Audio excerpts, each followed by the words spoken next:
दर्शकों ब्रेक तो बाद तुहाडा भरपूर स्वागत है। जिस तरह कि अज दा दूसरा अहम इशू सी वो ये सी कि पाकिस्तान वालों मोदी नूं अपना एयर स्पेस वरतन तो ना बनाम भारत का नापाक एजेंडा। सो इस उपर डॉक्टर साहब ने अपने बहुत ही वधिया विचार तुहाडे नाल साझे कीते ने। सो हुण आपां जो अज दा थर्ड वाला इशू है उस उपर आपां डॉक्टर कोलों उन्हां दे विचार सुनदे हां। तुहाडे मैसेज सानूं मिल चुके ने, असीं थोड़े पलां विच इन्हां नूं तुहाडे नाल साझा करन जा रहे हां। असीं चाहांगे कि तुसीं साडे नाल इसे तरह ही जुड़े रहना।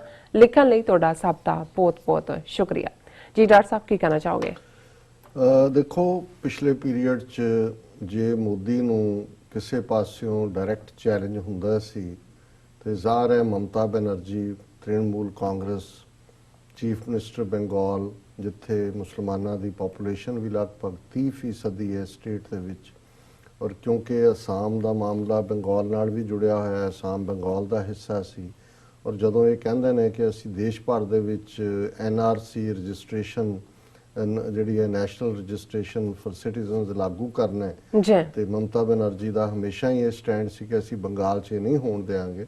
उन्होंने हमेशा जिहड़ा बड़े हौसले दे नाल लाइन लई, वो भावें बांग्लादेश नाल समझौता सी फराखा दे मुद्दे दे, फराखा डैम दे, लेकिन असीं देख रहे हैं लेटली जिवें कि इन्हां ने मायावती केजरीवाल दूजे सारे ठुस कर दिते कि हर एक नूं अंदर वड़ के फाइलां काली तो बिल्कुल ही ठुस की है, तो ठुसम ठुस हो गए। हुण ये लगदा भी किते ना किते ममता बनर्जी नूं भी, क्योंकि इसका भी भतीजा जां भणेवा शायद भतीजा ही है जिहड़ा नाल सियासत च है, इहदी पार्टी का एक होर बंदा जिहड़ा राज सभा च भी इन्हां दा लीडर सी, वो सारे करप्शन मामलिਆਂ च फसे हुए ने जां फसाए हुए ने।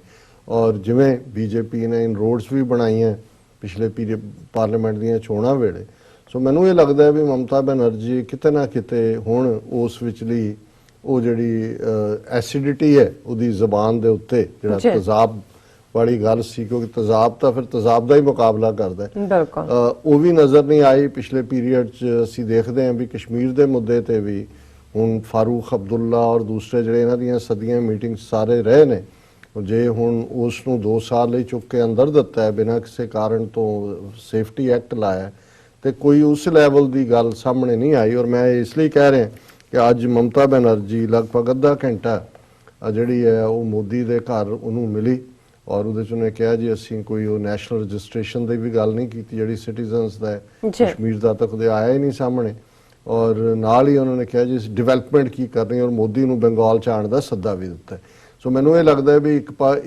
ये लगता है भी ये पॉलिटिशियंस भी जिथे इन्हां नूं दी कन्वीनियंस हुंदी है उधर झुकदे ने।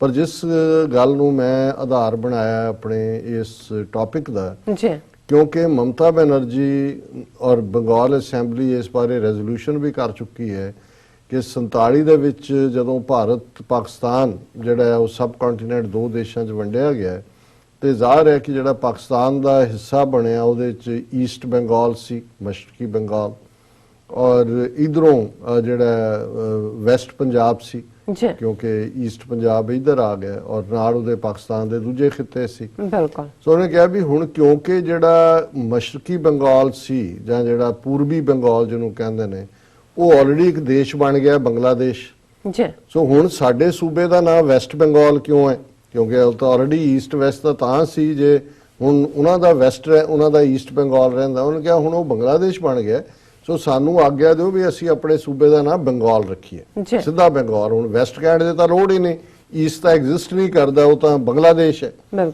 हुण जिथे असीं देखते हैं कि रेलवे स्टेशनां दे नाम बदल दिते, मुगल सराय दीन दयाल उपाध्याय हो गया, शहरां दे नाम बदल दिते, इलाहाबाद प्रयागराज हो गया, जो जिथे जी करदा बदल दिंदे ने, दिल्ली दे विच सड़कां तो लैके सब कुछ। सो ऐसी की तकलीफ है, और ममता बनर्जी ने भी अपना कहा जी मोदी नाल जिहड़ी मेरी गलबात हुई उहदे च इशू मेन सी कि जी इहदा नाम बंगाल कर दो, सानू करन दिओ, और तुसीं क्योंकि परमिशन सेंटर तो ही हुंदी है जे कोई भी है। हुण ये मुद्दा पिछले 10 साल तो चुक्या होया, और मैं एक दिन सोचण लग्या, मैं कहा भी हर पासे हुंदा है, इन्हां नूं ऐसी की तकलीफ है। बीजेपी ने उदों भी अपोज कीता सी, तकलीफ ज़ाहिर है अखंड भारत। हुण कहण नूं तो बेशक ये जदों इन्हां दी नफरत नज़र आती है वो पाकिस्तान प्रति नज़र आती है जां दूजा, लेकिन इन्हां दा जिहड़ा ओवरऑल एजेंडा है वो तो अखंड भारत है। तो अखंड भारत दे विच जे ये बांग्लादेश नूं एक ਇੰਡੀਪੈਂਡੈਂਟ ਐਂਟੀਟੀ ਮੰਨ ਲੈਂਦੇ ਨੇ। ਪਾਕਿਸਤਾਨ ਬਾਰੇ ਤਾਂ ਆਲਰੇਡੀ ਉਹਨਾਂ ਦਾ ਸੁਬਰਾਮਨੀਅਮ ਸਵਾਮੀ ਹੋਏ, ਉਹਨਾਂ ਦੇ ਦੂਜੇ ਹੋਣ, ਉਹ ਕਹਿੰਦੇ ਜੀ ਉਹਦੇ ਅਸੀਂ 4 ਟੁਕੜੇ ਕਰਨੇ ਨੇ ਜੀ। ਔਰ ਇਸ ਸਾਰੇ ਦੇ ਵਿੱਚ ਬੰਗਲਾਦੇਸ਼ ਨੂੰ ਅੱਡ ਐਂਟੀਟੀ ਮੰਨਣਾ ਇਹਨਾਂ ਨੂੰ ਸਵਾਲੋਂ ਨਹੀਂ ਹੁੰਦਾ, ਕਿਉਂਕਿ ਇਹਨਾਂ ਦੇ ਨਕਸ਼ੇ ਦੇ ਵਿੱਚ ਤਾਂ ਅਲਟੀਮੇਟਲੀ ਸਾਰਾ ਬੰਗਾਲ ਅਖੰਡ ਭਾਰਤ ਦਾ ਹਿੱਸਾ ਹੈ। ਸੋ ਇਸ ਲਈ ਇਹ ਇੱਕ ਵੱਡਾ ਰੀਜ਼ਨ ਹੈ। ਅਦਰਵਾਈਜ਼ ਜਿੱਥੇ ਏਡੇ ਏਡੇ ਨਾਂ ਬਦਲ ਦਿੱਤੇ, ਵੈਸਟ ਬੰਗਾਲ ਨੂੰ ਕੱਲਾ ਬੰਗਾਲ ਕਹਿਣਾ ਕਿਹੜੀ ਪ੍ਰੋਬਲਮ ਹੈ। ਪਰ ਮੈਨੂੰ ਇਹ ਲੱਗਦਾ ਹੈ ਕਿ ਵੀ ਇਹ ਜਿਹੜਾ ਇਸ ਧੋਖੇ ਦੇ ਵਿੱਚ ਨੇ, ਔਰ ਇਸੇ ਲਈ ਹਾਲਾਂਕਿ ਇਹ ਨਹੀਂ ਹੈ ਕਸ਼ਮੀਰ ਦੀ ਹਕੂਮਤ, ਭਾਵੇਂ ਸ਼ੇਖ ਹਸੀਨਾ ਬਿਲਕੁਲ ਨਹੀਂ ਬੋਲੀ ਕਸ਼ਮੀਰ ਮੁੱਦੇ ਤੇ, ਲੇਕਿਨ ਕਸ਼ਮੀਰ 'ਚ ਜਦੋਂ ਧਾਰਾ 5 ਅਗਸਤ ਨੂੰ ਇਹਨਾਂ ਨੇ 370 ਖਤਮ ਕੀਤੀ, ਸਭ ਤੋਂ ਵੱਡਾ ਔਰ ਪਹਿਲਾ ਡੈਮੋਨਸਟ੍ਰੇਸ਼ਨ ਢਾਕੇ ਦੇ ਵਿੱਚ ਹੋਇਆ। ਇਹ ਨਹੀਂ ਹੈ ਕਿ ਬੰਗਾਲੀ ਮੁਸਲਮਾਨ ਜੇ ਪਾਕਿਸਤਾਨ ਨਾਲੋਂ ਇਹਨਾਂ ਨੇ ਤੋੜ ਵੀ ਦਿੱਤਾ ਤੇ ਉਹ ਕੋਈ ਇਸਲਾਮ ਨਾਲੋਂ ਟੁੱਟ ਗਏ ਨੇ ਜਾਂ ਭਾਰਤ ਦੇ ਲਈ ਉਹਨਾਂ ਦਾ ਬੜਾ ਪਿਆਰ ਡਿਵੈਲਪ ਹੋ ਗਿਆ। ਇਹ ਗੱਲ ਨਹੀਂ ਹੈ। ਇਹ ਗੱਲ ਤਾਂ ਇਮੀਡੀਏਟਲੀ ਸਾਹਮਣੇ ਆ ਗਈ ਸੀ ਜਦੋਂ ਸ਼ੇਖ ਮੁਜੀਬੁਰ ਰਹਿਮਾਨ ਜਿਹਨੇ ਸੈਪਰੇਸ਼ਨ ਦੀ ਤਹਿਰੀਕ ਲੀਡ ਕੀਤੀ, ਉਹ ਸਾਰੇ ਸਣੇ ਟੱਬਰ ਦੇ ਮਾਰੇ ਗਿਆ ਸੀ, ਥੋੜੀ ਬਚੇ ਸੀ, ਨਜਾਹ ਬਚੀ ਸੀ ਸ਼ੇਖ ਹਸੀਨਾ।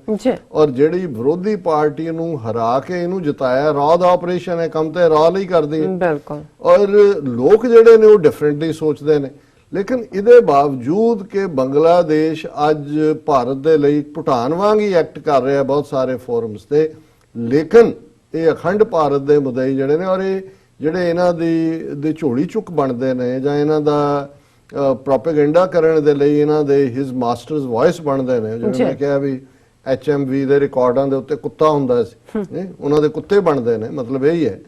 ਤੇ ਉਹਨਾਂ ਨੂੰ ਇਹ ਸਮਝ ਨਹੀਂ ਆਉਂਦੀ ਵੀ ਅਲਟੀਮੇਟਲੀ ਉਦੋਂ ਉਹਨਾਂ ਦੀ ਹੋਂਦ ਨੂੰ ਵੀ ਨਹੀਂ ਕਬੂਲ ਤੇ। ਹੁਣ ਅਬਦੁੱਲਿਆਂ ਦੀ ਸ਼ੇਖ ਅਬਦੁੱਲਾ, ਫਾਰੂਕ ਅਬਦੁੱਲਾ, ਉਮਰ 3 ਜਨਰੇਸ਼ਨਾਂ ਪ੍ਰੋ ਇੰਡੀਆ ਲਾਈਨ ਉਹਨਾਂ ਨੇ ਰੱਖੀ।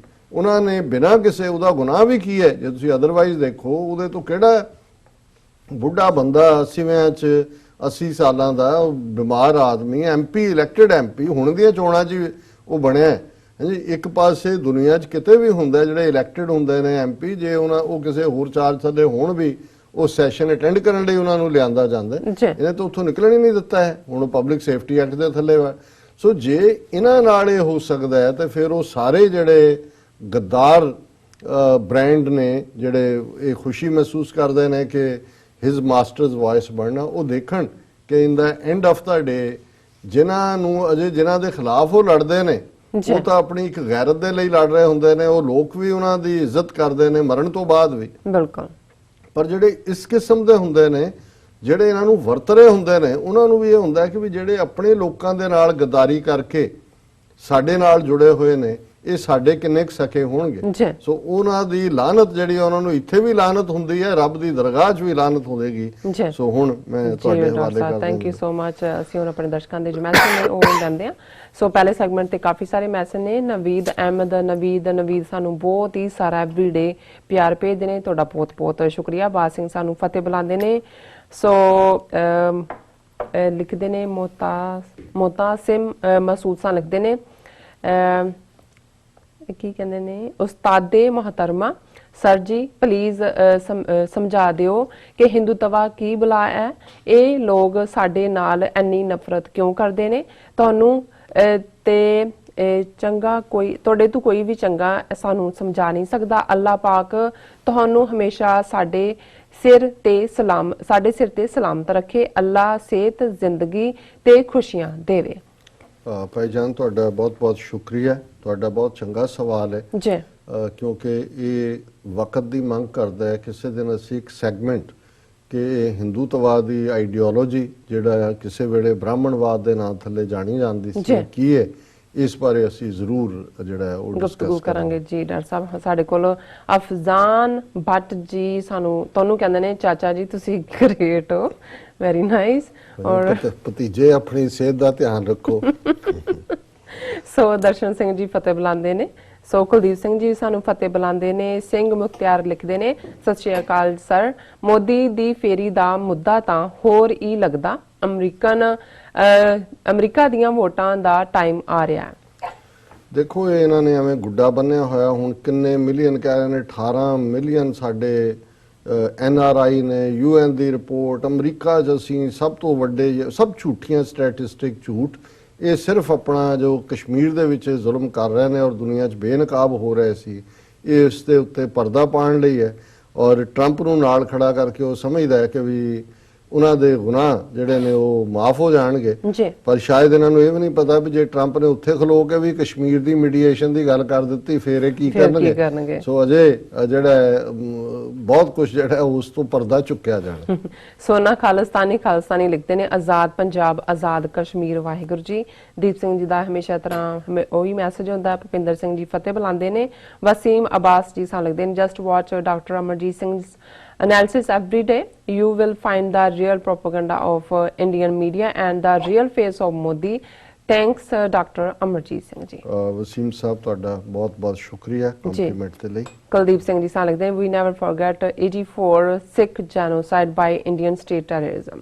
ਸੋ ਸਾਡੇ ਕੋਲ ਦੂਸਰੇ ਸੈਗਮੈਂਟ ਤੇ ਵੀ ਮੈਸੇਜ ਨੇ। ਸੋ ਨਵੀਦ ਅਹਿਮਦ ਫਿਰ ਦੁਬਾਰਾ ਬਹੁਤ ਸਾਰਾ ਸਾਨੂੰ ਪਿਆਰ ਭੇਜਦੇ ਨੇ ਔਰ ਬਾਬਰ ਅਲੀ ਕਹਿੰਦੇ love you guys and Gurjeet Singh ਚਾਲ ਸਾਨੂੰ ਵਾਹਿਗੁਰੂ ਜੀ ਲਿਖਦੇ ਨੇ ਔਰ ਪੱਲਰ ਸਿੰਘ ਕੰਗ ਲਿਖਦੇ ਨੇ ਵਾਹਿਗੁਰੂ ਜੀ ਕਾ ਖਾਲਸਾ ਵਾਹਿਗੁਰੂ ਜੀ ਕੀ ਫਤਿਹ। ਕਿਰਪਾਲ ਚੀਮਾ ਜੀ ਲਿਖਦੇ ਨੇ ਸਰੋਤਿਆਂ ਨੂੰ ਖਾਸ ਪੰਜਾਬੀ ਬੋਲਣ ਵਾਲਿਆਂ ਨੂੰ ਕਿ ਵੱਧ ਤੋਂ ਵੱਧ ਪੰਜਾਬੀ ਵਿੱਚ ਲਿਖਣ ਦੀ ਕੋਸ਼ਿਸ਼ ਕਰਿਆ ਕਰੋ ਵੀਰੋ ਤੇ ਮਿਲ ਕੇ ਚੱਲੋ ਕਿਉਂਕਿ ਆਪਣੀ ਮੰਜ਼ਿਲ ਇੱਕ ਹੈ। ਬਿਲਕੁਲ ਠੀਕ ਫਰਮਾਇਆ ਚੀਮਾ ਸਾਹਿਬ ਤੁਸੀਂ। ਅਸੀਂ ਇਸ ਮੁਹਾਜ਼ ਦੇ ਉੱਤੇ ਇੱਕ ਦੂਸਰੇ ਦੇ ਹਮਸਫਰ ਬਣ ਕੇ ਬਾਹ ਫੜ ਕੇ ਹੱਥ ਫੜ ਕੇ ਤੁਰੀਏ। ਜਿਹੜੇ ਮਾੜੇ ਮੋਟੇ ਮਤਭੇਦ ਨੇ ਡਿਫਰੈਂਸਿਸ ਨੇ ਉਹਨਾਂ ਨੂੰ ਅਣਗੌਲਿਆ ਕਰੀਏ ਜੀ। ਹਰਸ਼ਵਿੰਦਰ ਸਿੱਧੂ ਹਰਸ਼ ਲਿਖਦੇ ਨੇ ਵਾਹਿਗੁਰੂ ਜੀ। ਭੁਪਿੰਦਰ ਸਿੰਘ ਲਿਖਦੇ ਨੇ ਕਿ ਇੱਕ ਤੀੜ ਜੁੱਤੀਆਂ ਤੋਂ ਬਿਨਾ ਸੂਤ ਵੀ ਨਹੀਂ ਆਣੀ। ਬਿਲਕੁਲ ਹਰੂਨ ਤਰਾਰ ਜੀ ਕਹਿੰਦੇ ਨੇ ਕਿ ਨਾਈਸ ਪ੍ਰੋਗਰਾਮ ਪੀਰ ਹੈ ਵਿਗੜਿਆ ਤਿਗੜਿਆਂ ਦਾ ਐਵੇਂ ਨਹੀਂ ਕਿਹਾ ਸਿਆਣਿਆਂ ਨੇ ਜੀ। ਰਾਰ ਸਾਥ ਲੈਣੇ ਬ੍ਰੇਕ ਵਿਊਅਰਸ ਤੁਸੀਂ ਨਾਲ ਇਸੇ ਤਰ੍ਹਾਂ ਹੀ ਬਨੇ ਰਹਿਣਾ।